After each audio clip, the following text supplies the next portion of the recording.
Hello guys, welcome to my channel, Fishing Build. So ayan, gagawin tayong project na naman ngayon, bagong boat. So full boat ito, fiberglass itong boat na to. So ito yung ating new project. So okay, so ito yung new project natin ngayon. Itong kayak ko, ginawan ko ng kita nyo yung plywood, yan. Ginawa ko siyang parang ginawa ko siyang hulmahan or para ma-form ko yung fiberglass. Okay, nakikita nyo may dalawang plywood sa gilid. Yan. Kung halos parehas ang ano niya, pero ang mangyayari kasi sa ano na to, lalapad siya ng konti. Halos lalapad siya ng around 1 feet. At itong likod niya, sa may likod, yan, magiging flat na to. Itong part na to, magiging flat na siya. Parang boat na siya na ano, pero ang magiging makukuha niya dito sa kayak, itong part na to. Kaya pag na fiberglass ito, makukuha niya yung curve na to. Kaya for stability, instead na gagawa pa ako ng parang ganito sa ilalim, ito nang kaya ko na lang yung aking ginawang hulmahan. So ayan, magiging forma niya. Simple lang yan guys. Kung may kaya kayo na pwedeng hiramin, makikita nyo to kung paano ko siya fiberglass, full fiberglass yung ilalim. Ito palang project na to is unsinkable boat na tinatawag nila, o tinatawag ko. Kasi makikita nyo kung paano ko siya buuin. So may part 1 and part 2 hanggang part 3 siguro tayo dito, depende kung matapos ko siya. Okay, so update ko kayo mamaya pag mag fiberglass na. Okay, start tayo sa fiberglass. Kaya pala ginawa ko dyan, nagcut ako ng plastic, kahit anong plastic na pwedeng gamitin para makover lang yung buong area ng paglalagyan ng fiberglass. And then next procedure is lalagyan siya ng fiber matting. Yung plastic na yan ay para hindi dumikit sa sa kayak boat. Para pag nag-apply ng fiberglass, matatanggal siya mabilis. Saglit lang yan matanggal pagka na-apply na siya pag tumigas. Alright.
Alright, so ayan, fiber matting na tayo. Sinusukat ko lang yung tamang amount na pwedeng ilagay doon sa bangka, yung kanyang haba, laki, para eksakto lang yung apply ng fiberglass. May excess man na konti, okay lang yun, bawasan lang nyo pagka na-cut nyo na yung fiber matting. So makapal yung fiber matting ko na yan, bali dalawang coated lang ng dalawang patong lang siya, kaya goods na yan siya sa kapal niya pagka natuyo. Okay, ayan, at enjoy. Tingnan nyo na lang, halos kalahati lang pala yung lalagyan ko ng ano dyan, ng fiberglass. After that, imumove ko yung bangka ng konti, yung na fiberglass papunta sa harapan, para dito siya maglapat sa gitna, yung pinakahuli na flat na yon. Nakikita nyo may kahoy, may plywood pa. Pag na-dry yan, mangyayari, hihilain ko yan papunta dito sa pinakagitna, bali dyan siya lalapat sa gitna, hindi yung likod ng green na yan, sa gitna niya, dyan din sa pinakalaputol na part na yan. Okay.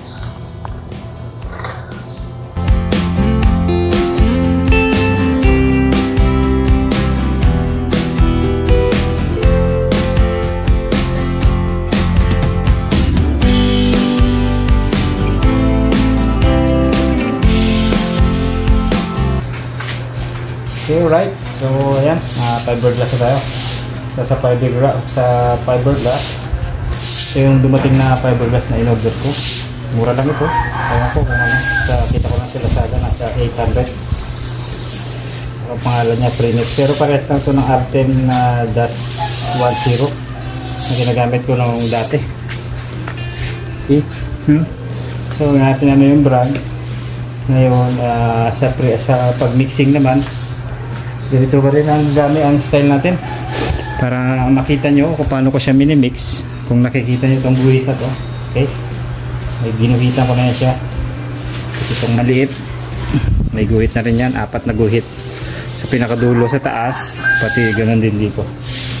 So malaking portion yung aking gagamitin na fiberglass. So para mas madali, guhitan nyo ng ganitong kung gusto nyo ng ganitong ganitong discard, mas madali kasi kita nyo naman yung fiberglass natin ay malaki-laki ang area, malaki ang areas nya. Okay, kaya makukonsume ko lahat talaga yung fiberglass.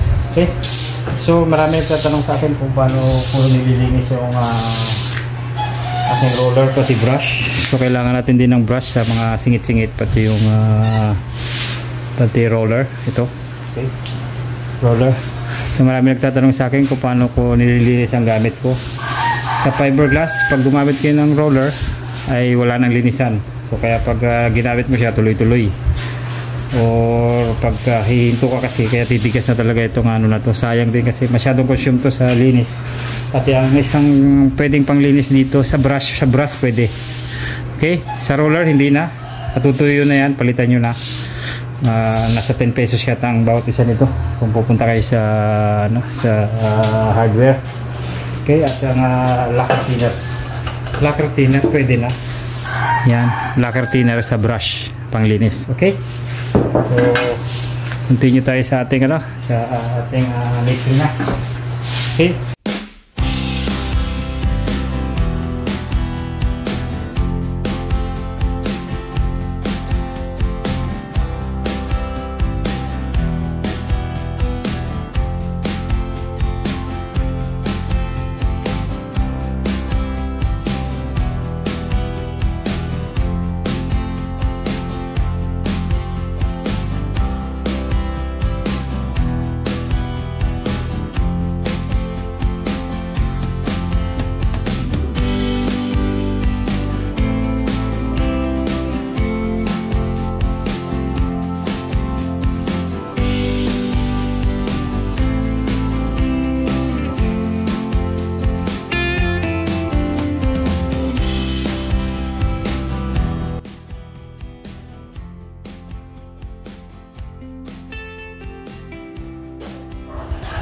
Okay, sa pagmix pala, kung meron kayong drill na ganyan at mas mabilis siya haluin kaysa sa kamay nyo lang ng stick, mas the best kasi nahaluin siya ng mabilis, kasi kita nyo naman yung portion ng hardener is napakaliit lang, para ma-incorporate siya lahat o may halo siya lahat doon sa fiberglass, mas mabilis.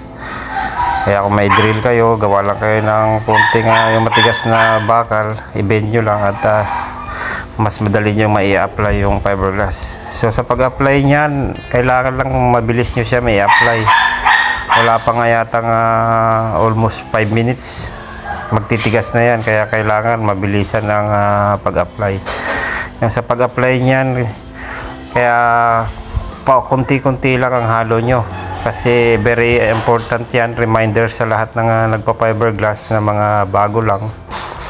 Ako naman natuto lang rin naman ako sa napansin ko lang sa fiberglass, depende siguro rin sa brand, pero yung fiberglass na yan is napakabilis matuyo.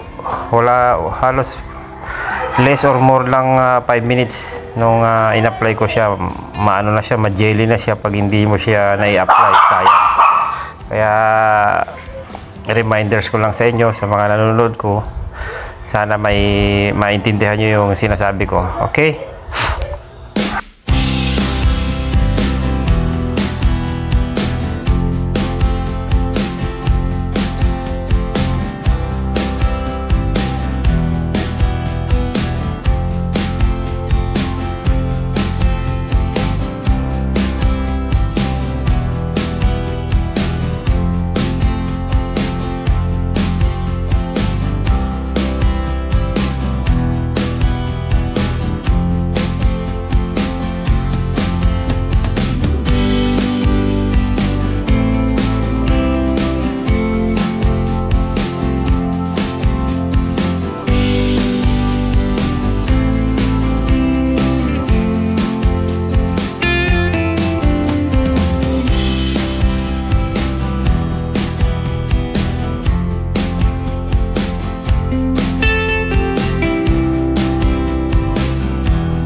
Okay, ayan na, natuyo na yung ating fiberglass resin sa boat. Akala nyo kulay clear kasi yan pagka na dry. Ayan. Yun yung plastic na itim na kanyang coated para hindi dumikit doon sa bangka. Okay, sensya pala kayo dito sa part na yan. Minob ko yung bangka ko papunta sa gitna, kaya yung part ng hulihan, yan yung humaba na, yan yung plywood na pinapaliwanag ko nung sa unang video. So ayan yung naging outcome nya. Ang haba pala niyan ay umabot ng 9 feet lahat-lahat, kasama yung yung sa likuran. Kaya yan na, tignan nyo kung gaano kadali lang tanggalin yung plastic sa fiberglass. Basta dry na siya, fully dry, fully cured, ganyan ang outcome nyan para malinis nyo yung loob. Yung iba na nagpa-fiberglass, panood ko rin, nilalagyan nila ng pintura yung hulmahan nila. Kaya pag tinanggal, kasama yung paint at natatanggal din ng maayos. May direct color siya sa pinakailalim. Pero sa atin, ang ginawa natin, plastic. Ayan, disclaimer sa mga fiberglass maker. Pero itong style ko is my own idea lang. At own experience. Kaya enjoy watching. Alright, ayan na ang ating fiberglass. First coat and first layer pa lang ng ating mating yan. Dodeblihan pa natin yan ng another mating. Okay.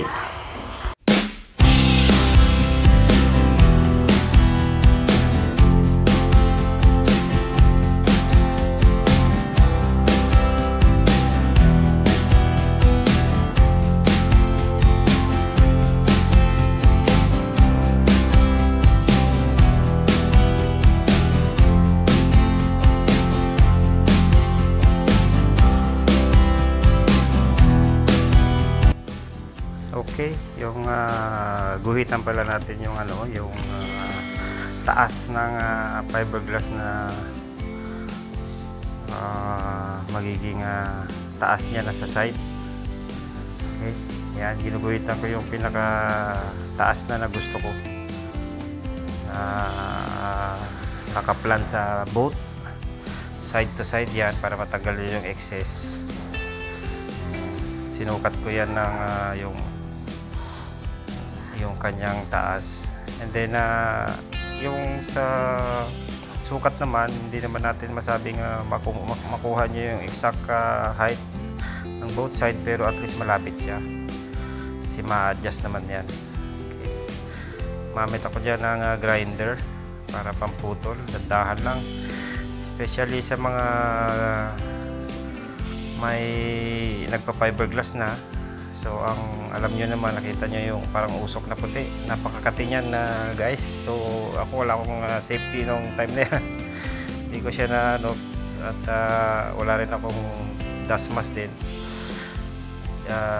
May yan, makati at napaka-serious sa ating health. So medyo may pan ako dyan sa part na yan, kaya lumilipad din siya palayo.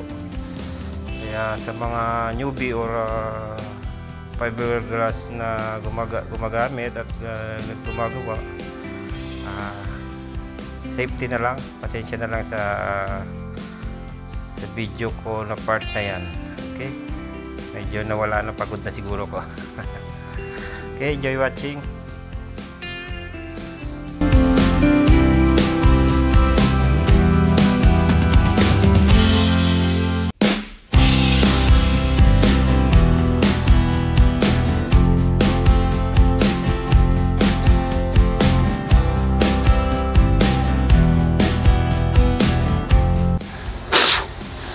Okay, so ayan, so ang mga partition ko pala is plywood na para sa fiberglass. Yeah, titigas yan. Bali ang linagay ko lang na plywood dyan is 1/4 yung kanyang size, and then nail gun yung pinapang intact ko para tumayo lang siya.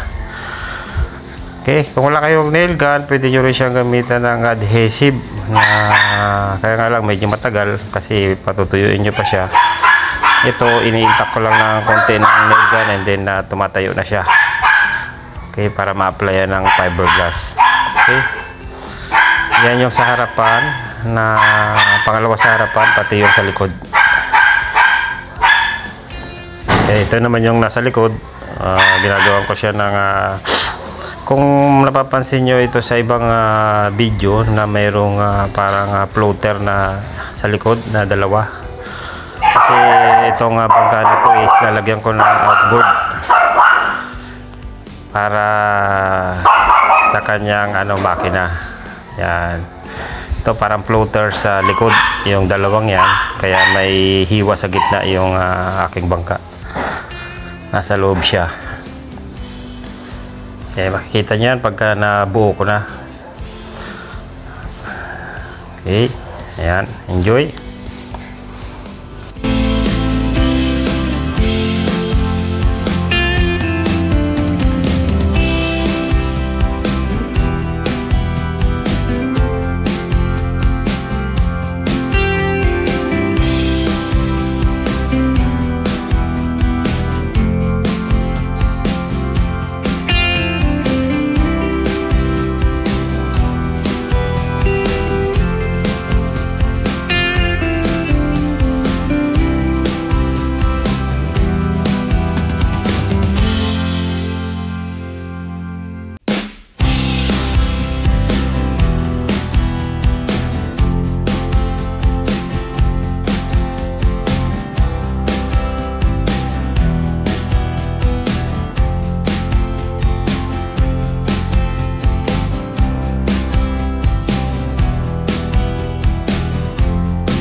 lagyan na natin siya ng matting, fiberglass matting. Yan. Bali, ang lagay ko dyan is balagbag pa lang lahat. Hindi ko pa nalagyan yung sa mga pakabila niya naman, yung straight. Yung, bali, pabalagbag lahat hanggang lagay ko muna dyan kasi anyhow, naubusan ako ng fiberglass. Kaya, ayan, binudget ko lang muna yung aking fiberglass dyan sa part na yan. Para lang tumigas na siya at tumibay na, maging sturdy na yung kanyang katawan ng bangka or boat.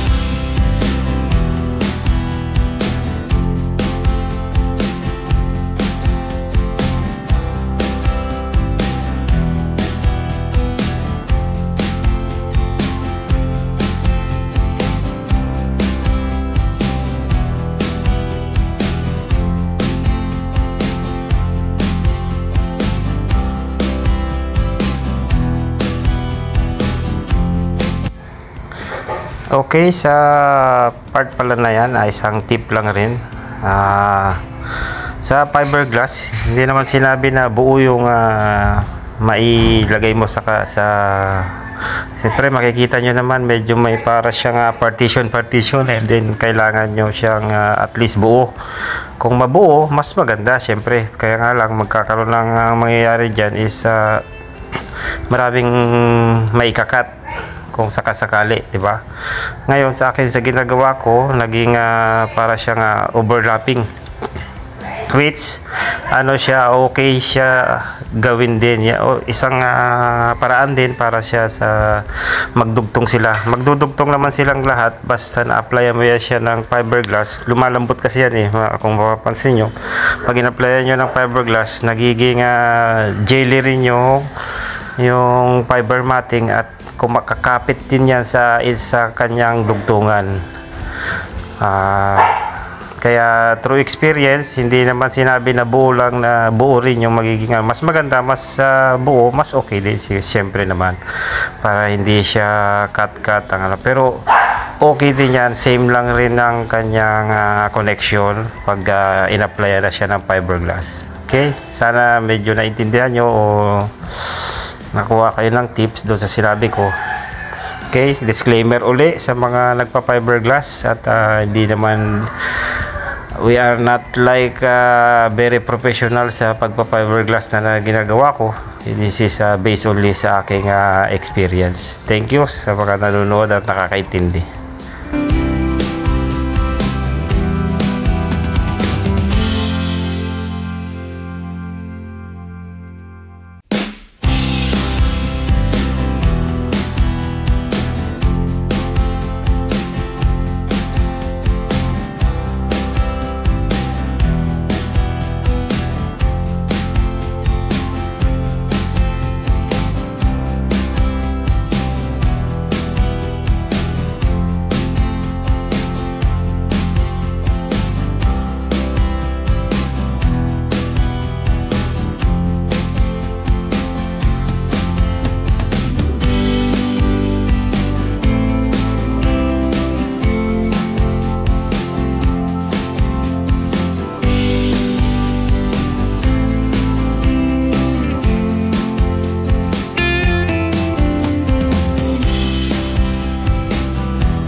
Guys, so yung pipe niya lalagyan natin sa gilid, sa dalawang gilid ito pati hanggang doon.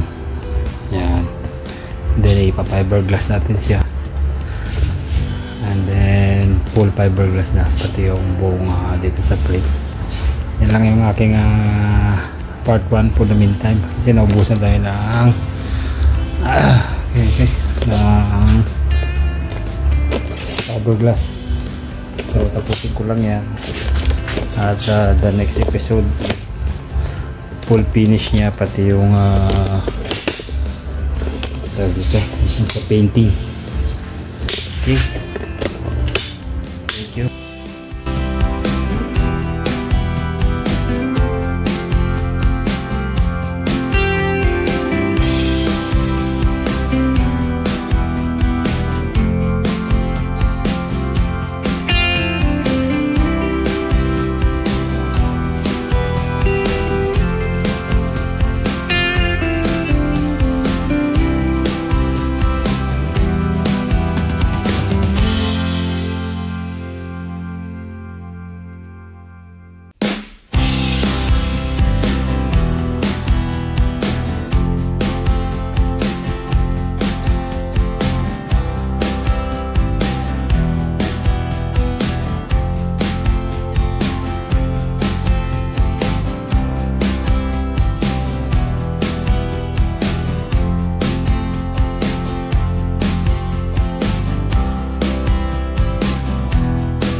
Okay, so ayan na yung part 1 ko. Hindi ko na siya maituloy dahil naubusan ako ng fiberglass resin. So ayan lang yung aking natapos for the meantime. Sa part 2, finishing na siya. Buong part siya ay mapa-fiberglass na at painting. And then ready to go na siya. Okay. Hope you enjoy. I share you the how to fiberglass and then my basic knowledge on boat making. So thank you very much sa lahat ng nanonood sa part 1 na to. At wait nyo lang yung kanyang finishing. Thank you very much.